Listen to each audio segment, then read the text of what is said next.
Now we are demonstrating this product RFL RFT. Here is the two transformers are there, quarter wave transformer. First is a quarter wave general transformer, which is having this is the end is a 50 ohm, and the next end is you can achieve by the resistance, but it is tuned to the 100 ohm. The same load resistance we are putting at 100 ohm, and this input is a 50 ohm. But this configuration is called as a binomial quarter wave transformer. So this is, you can see, this is the quarter wave transformer, only first stage, second stage and third stage.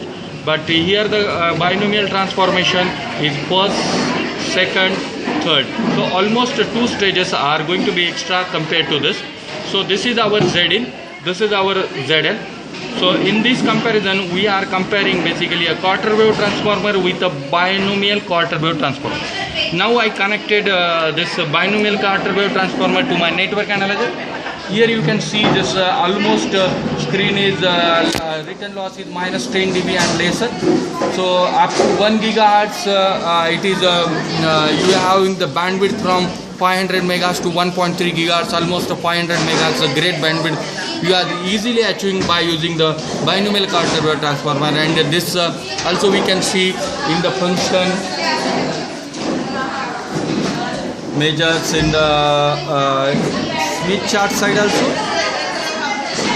So here also you can see this, most of the graph is close to 1, and this is the second graph what we are achieving. This is the log magnitude. So here also we can connect our quarter wave transformer.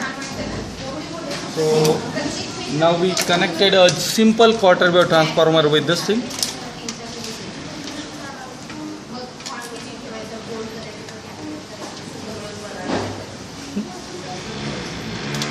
Okay.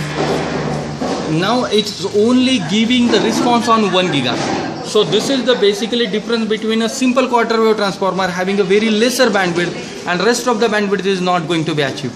So in this graph we can see the clearly bandwidth is only at its center frequency and having a very small ratio by using this. So if we use some kind of binomial coefficients or the rest of the coefficients, we achieve the greater bandwidth by using a quarter wave transformer.